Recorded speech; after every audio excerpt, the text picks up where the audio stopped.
What's up, and welcome to another episode, Master Moats Film Session. And today, man, we got to talk about James Daniels, because this dude has quietly been putting together a pretty dope season for himself, man. Now, obviously, the offensive line hasn't always looked the way that we wanted them to look, but this guy right here, man, I think that he has been one of our really good offensive lineman this year, man. So shout out to James Daniels, man. I'm just gonna highlight a couple of plays from the Panthers game and showing off what he was doing in this game and what he's been doing a good amount of times this season as well, man.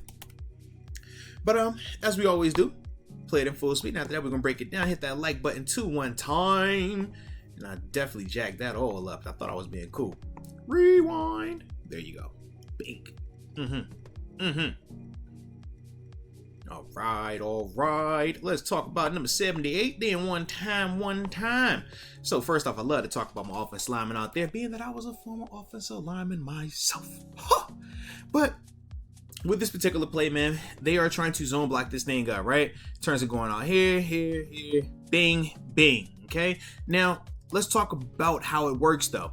Initially, Mason Cole is thinking that he's going to have 95, so that is ultimately why you're going to see my man JD step like he wanted to chip this down D lineman, but the problem was this, man.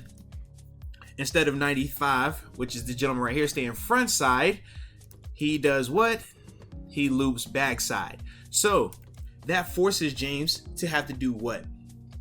Abort the potential chip on 93 to help him out before going front side. Now he sees what I got action right now in terms of 95, and 95 is in the hole. Man, this is a good player, by the way, man. Don't forget that. All right. But now you're stuck with a dilemma if you're James Daniels. Do you allow 95 to stay front side and condense this hole? Do you not block him at all? Or do you take the more physical route in terms of moving this guy so that way Najee could actually have somewhere to run through right now? All right. And the thing that I like is this: once he makes contact, right now there isn't really a hole for Najee to run through. Okay, it's not. But watch James Daniels and watch what he does to 95. This starts on the hash, right? Watch where it ends. Come on, baby. That's movement right there. The thing started right here on the hash, and I'm gonna draw it up here. It's clear. Started right here on the hash. James Daniels all the way over here, man. That is movement, and that's what you want to see, man. And that's ultimately what James has been doing a good amount of times this season. And more importantly, since the bye week, this is why the run game has been so much better now, because of James and company getting this type of movement up front. But I love the fact that he's able to, number one, read it on the fly. All right, 93, I wanted to chip you, but hey, 95 won.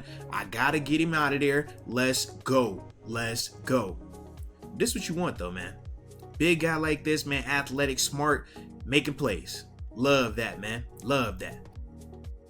All right, now it's time to see James Daniels and a little pass protection, right? Ha. Can he keep the quarterback clean, baby?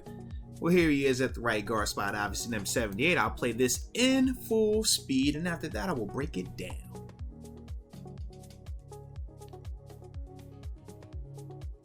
Oh, yeah. This play look familiar. Oh, hello. Don't you love it when you see George Pickens get deep passes like that? Gosh, looks beautiful. But can we get more? Really, can we get more? All right, so let's talk about this thing, man. So from a protection standpoint, the Steelers are going to slide the protection to the right, and they're doing that because you're getting a double A-gap look. This is a mug look where both of those linebackers walk down, right? So essentially for the offensive line, they don't know which one of these guys are coming, but what they do know is this. Let's count how many guys are down here in the rush. 1, 2, 3, 4, 5, 6 guys right in the line of scrimmage where you have to really decipher through this thing. So instead of putting 30, Jaylen Warren, on Brian Burns or this other outside linebacker here, no, we don't want to do that.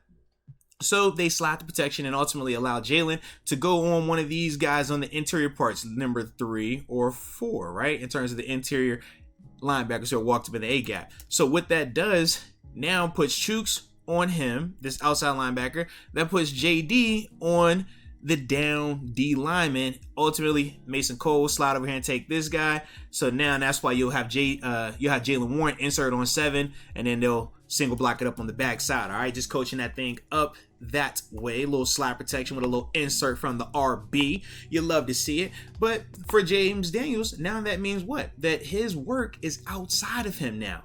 All right.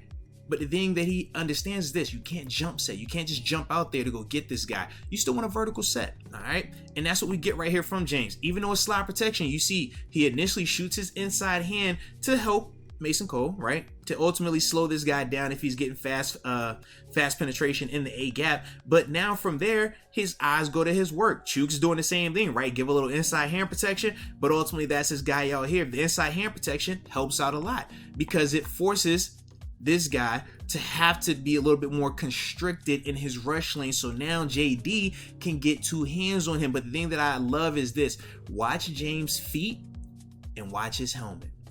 He keeps his head out of the block and his feet never cross over and they never lose their spacing. This is when you're talking about fundamentally sound. This is what I'm referring to, ladies and gentlemen.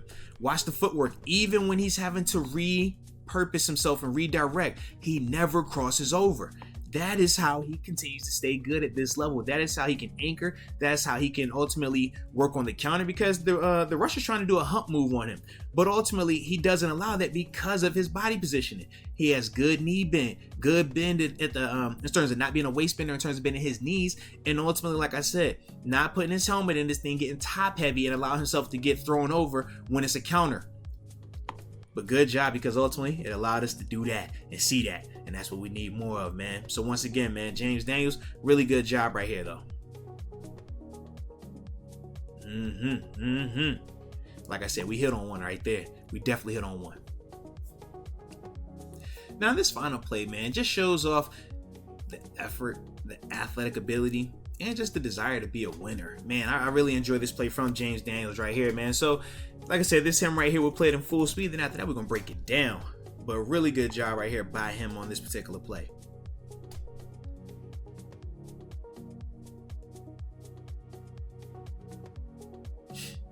Alrighty.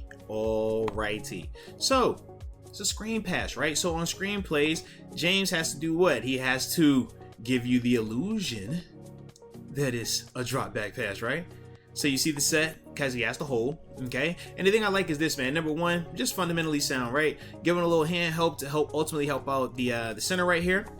But then from there, he knows 1001, 1002. It's time to get up out here. And he's hunting his work right now, who's 49, because that was the free defender. And ultimately 49 is accounting for 30, Jalen Warren right here. So you're talking about 300 plus pound James Daniels versus this athlete in space. How is he going to make this block when 49 has a step on him, has the leverage, right? This is the beauty of James Daniels, though, man. My man is athletic as heck. Watch the big man work to get in front. And this is the thing that's smart. Number one, he gets in front to ultimately win, okay? Forcing 49 to have to go back door. But then from there, athletic enough to also spin back and still get enough of this 49 to keep him out of the play with 39. And look, they're parallel. There's not a block in the back. He is right next to this dude on his side right here. Excellent work, though, by 78, man. I really like that. I love the effort by him. I love the smarts by him and everything about this play from him. Because, like I said, man, this just shows his desire to win. He could have just said, man, look, 49, man, that's a linebacker. He got the step on me, it's over. He could have stopped right here and said, all right, look, man, I did my job. I got in front of him. I cut him off. But he is not satisfied with just doing his job. He's going above and beyond, and now he's finishing his work. Like I said, really enjoyed this play by James Daniels, man. I really think that he's been one of those dudes that's really helped us out a lot in terms of just refortifying this offensive line. Now, it still has some work to do, but to me, man, this is one of those guys that can really be one of those pieces that we keep building with going forward. But once again, the slow-mo, man. Just like I said, I really like this right here by him, man. The effort, the fights, the smarts, and ultimately finishing the play the way it needs to be finished, man. So, with that being said, you let me know your thoughts on James' performance this season, and obviously on this tape right here, man, what you like about him and whatever you think he might need to improve upon. But either way, I appreciate you for tuning in, and until next time, baby, peace.